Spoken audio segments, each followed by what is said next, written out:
everyone. Now in this session we'll discuss the plant tissue part 2. In last session we have already discussed the meristematic tissue and their types. Now here we have to understand the second type of the tissue, which is the permanent tissue, and it also has two types, simple tissue and complex tissue. So ये हम already पढ़ चुके हैं last session में. Now we have to focus on simple tissue and complex tissue here in this session. So simple tissue means they should made from only one type of cell. So the definition is they are made up of only one type of cell, only one type of cells in it. And complex tissue means, now if it is only one, then complex should be more than two. So they are made up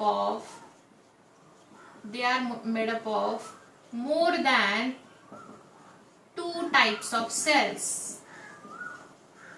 So here two word is important. Here only one makes them simple in nature, and two makes them more than two, which is complex in nature. So we'll have to see that what all types it has. So first type of simple tissue is parenchyma. After parenchyma, the another type would be collenchyma, and third would be sclerenchyma. Remember these three simple tissues के types: parenchyma, collenchyma, sclerenchyma. Chyma is a common word with these three. Complex tissues, it has only two types. First is xylem and another would be phloem. Now here you can see these are the simple tissues. ये simple tissues है and ये complex है. They are made up of only one type of cell. लेकिन आपको याद रखना है इसमें से out of these five which one are living, कौन से living है कौन से dead है. So basically parenchyma and collenchyma they are living in nature. ये लिविंग होते हैं. sclerenchyma is dead in nature, xylem is dead in nature, and phloem is living in nature. So आपको इतना याद रखना पड़ेगा because even if they are dead, they are playing a very important role in the plant or giving them support. We'll have to see that one by one. But यहाँ इतना याद रखिए, अगर क्वेश्चन में आता है एग्जाम में, which of the following tissues are living in terms of plant? So parenchyma would be a living one, collenchyma is a living one, but sclerenchyma would be a totally dead one. So यहाँ xylem is dead and phloem is the living one. So इतना आपके notes में ये chart के साथ mention करके रखिए. Now we'll have to see parenchyma, collenchyma, sclerenchyma, xylem, phloem in details. So first we'll discuss the structure of parenchyma.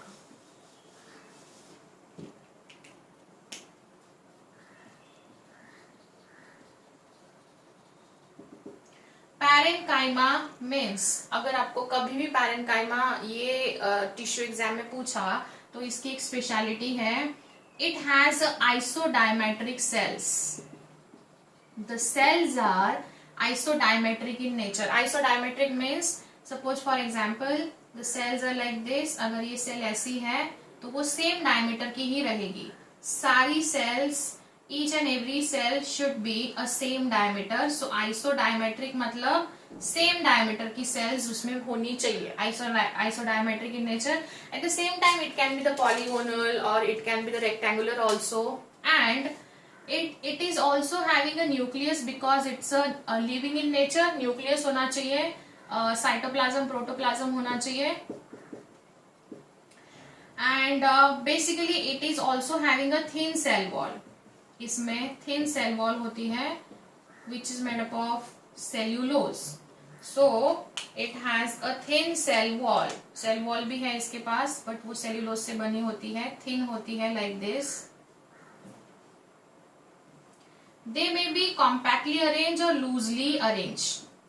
वो एक दूसरे के साथ ऐसे compactly arranged हो सकती है, या it can be the loosely arranged so that they can have a space in between. So ये जो space है, this is called as intercellular space.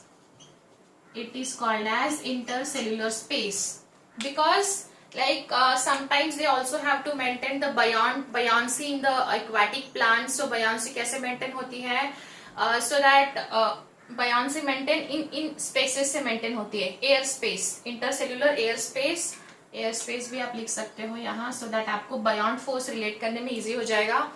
जैसे लोटस होता है, उसके लीव्स अगर आपने देखे होंगे तो वो पानी के ऊपर फ्लोट करते हैं. सो वो क्यों करते हैं? Because of this tissue. Parenchyma में एक एरेन्काइमा टाइप है. Because of this they can, the leaves can able to float on the water surface.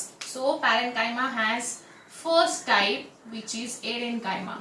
एरेन्काइमा means it has air in it, so that वो उसको लाइट करता है और उसको पानी में ड्वेल करने के लिए हेल्प करता है. सो एरेन्काइमा में वो बयान्सी मेंटेन करने में हेल्प करता है. ठीक है, बयान्सी मेंटेन करता है. So now here nucleus again, protoplasm. Cell wall हमने अब भी ड्रॉ किया है यहाँ.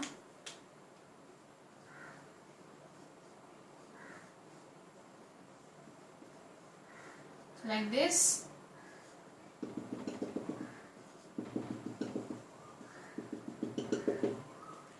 So now here they have a space in between called as intercellular space. They are isodiametric in nature, same diameter होना चाहिए. So now what could be the next important function? एरेन्काइमा हमने पढ़ लिया. इसका दूसरा टाइप है क्लोरेन्काइमा. क्लोरेन्काइमा फॉर एग्जाम्पल ये tissue अगर लीफ में प्रेजेंट है तो leaf basically responsible for the photosynthesis. Because क्यों रहता है वो फोटोसिंथेसिस क्यों करता है? Because now it has to perform the photosynthesis. Why? Because it has a chlorophyll in it. हमने क्लोरोप्लास्ट का स्ट्रक्चर पढ़ा है प्लांट सेल में. So chlorenchyma, chlorine means chloroplast, chyma means tissue. So it is responsible for the photosynthesis. Photosynthesis करेगा because it has a chloroplast in it. Okay, so now remember guys, parenchyma के दो types बहुत सारे book में दिए हुए हैं. Parenchyma के दो टाइप, एरेन्काइमा है जो कि बयान्सी मेंटेन करेगा एक्वाटिक प्लांट्स में. क्लोरेन्काइमा मतलब क्लोरोप्लास्ट होगा for the mint of photosynthesis. Now बहुत सारे बुक में ये इसका टाइप मेंशन भी नहीं किया गया है, तो आपको बस इतना याद रखना है. If it is a question in terms of aerenchyma तो बयान्सी मेंटेन करने के लिए याद रखो. If it is a question in terms of chlorenchyma then photosynthesis से रिलेट आप उसको कर सकते हो. तो पैरेन्काइमा का फंक्शन क्या है वो भी तो हमें पढ़ना पड़ेगा. पैरेन्काइमा का फंक्शन है it is responsible for the storage of food. ये फूड को स्टोर करके रखता है, स्टोरेज ऑफ फूड. और they are also meant for the protection. Also protection के लिए भी रिस्पॉन्सिबल होते हैं. प्रोटेक्शन मतलब अगर कोई प्लांट का ऑर्गन है तो उसके साइड में वो लोग लाइक ये टिश्यू है वो ग्रो होगा, उसको कवरिंग देगा ग्राउंड टिश्यूज के फॉर्म में, प्रोटेक्टिव टिश्यूज के फॉर्म में, और उसको वो प्रोटेक्ट करेगा. And they are also responsible for the some kind of secretions also.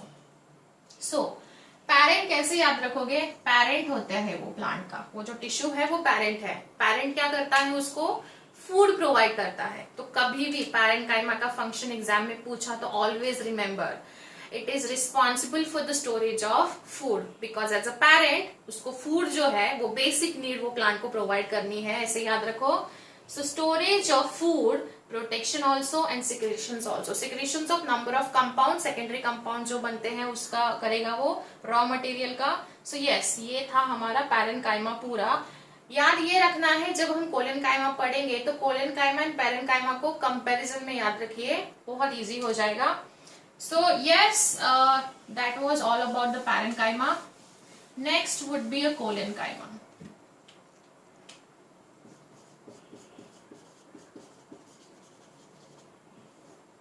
It has got also nucleus and protoplasm in it, but इसके जो सेल्स होते हैं, the cells of this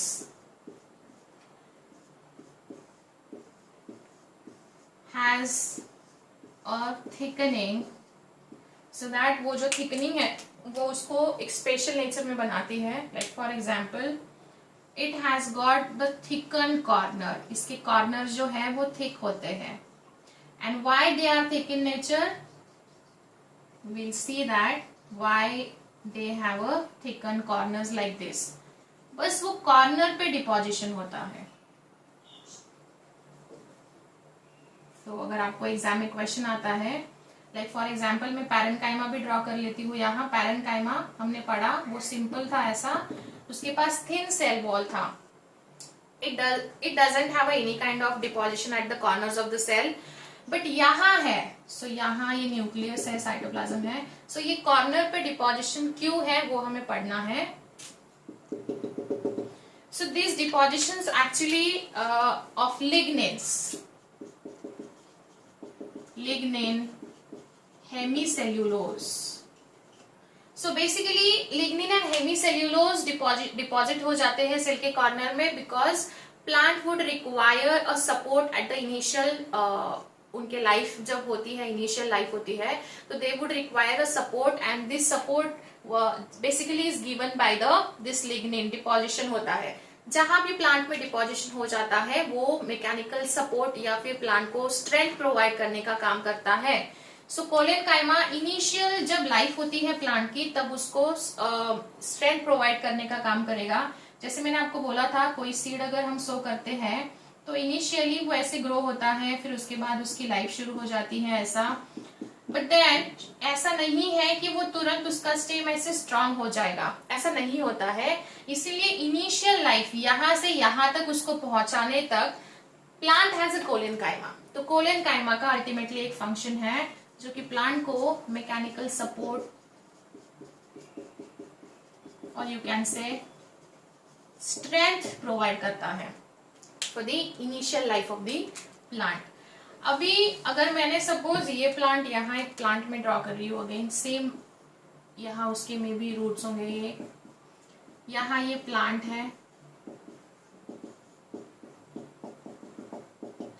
so ये जो प्लांट है इसके इनिशियल लाइफ में that would be present in the stem area. ये स्टेम एरिया में प्रेजेंट रहेगा, ये रूट में नहीं रहता है. It is absent in root, whether it can be the dicot का root और monocot का root. Always remember it is absent in dicot and monocot के root में, and it is present at the early stage of the plant life. तो वो यहाँ present होगा ऐसा यहाँ.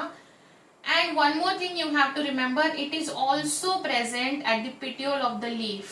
जो leaf को ये ऐसे plant के साथ जो attachment रखता है, this is actually a connecting bridge between stem and leaf. ये जो उसका leaf को, ये leaf suppose ये है हमारे पास, ये stem है, और ये stem and leaf के बीच में जो communication establish कर रहा है, this is the petiole. leaf का base है वो, और ये जो base है, ये जो base of the leaf है, ये इसमें भी कोलेनकाइमा प्रेजेंट होता है. यहाँ कोलेनकाइमा, फिर वो ट्री बिल्कुल बड़ा भी हो गया, लाइक दिस, ऐसा बड़ा भी हो गया, तो भी वो लीफ के साथ प्रेजेंट रहेगा. क्यों रहेगा? बिकॉज नाउ सी, ये जो यहाँ प्रेजेंट रहेगा, क्यों रहेगा?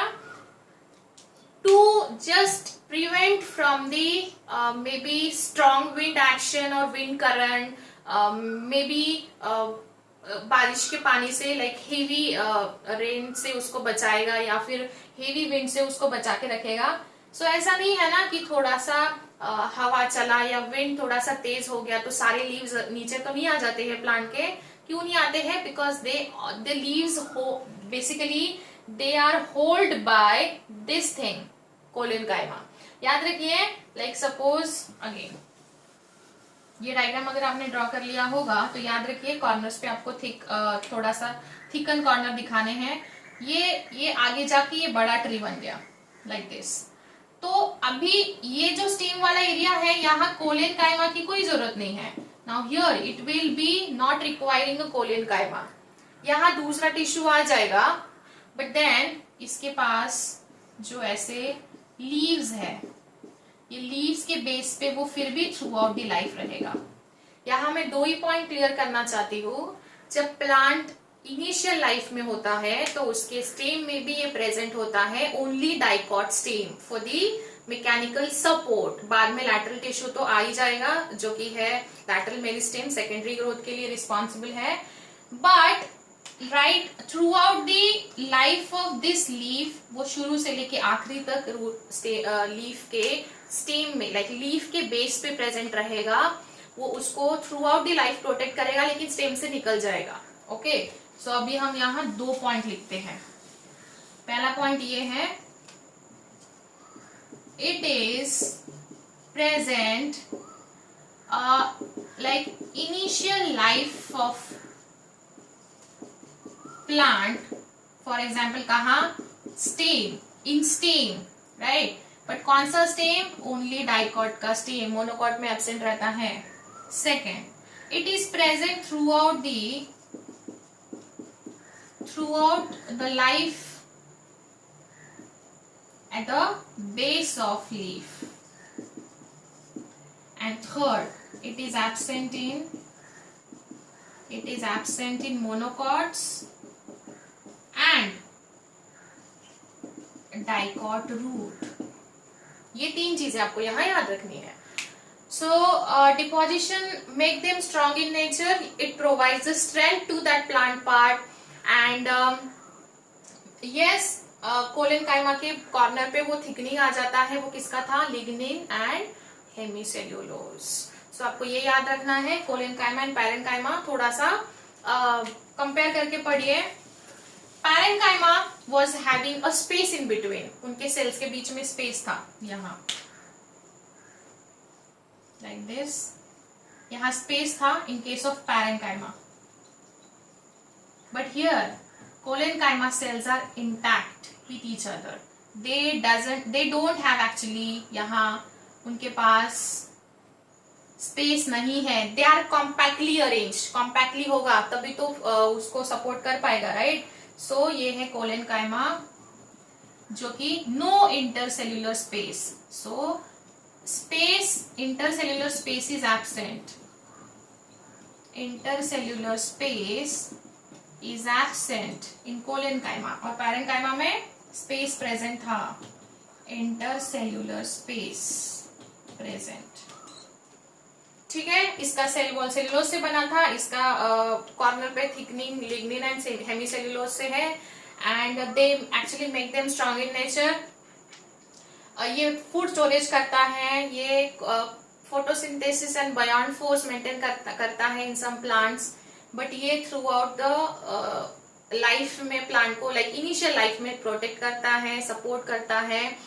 एंड यस, ये 2 टिश्यू हैं जो कि इस पे क्वेश्चन पूछने के चांसेस ज्यादा है। They are the simple one, they are the living one, and in next session will see the third tissue from the simple one which is sclerenchyma, और वो पढ़ के हम जाइलम फ्लोएम के साथ नेक्स्ट सेशन खत्म करेंगे प्लांट टिश्यू का। सो यस, इसका एक नोट बनाइए, कंपेयर करके पढ़िए, आपको इजी हो जाएगा। See you in next session, thank you.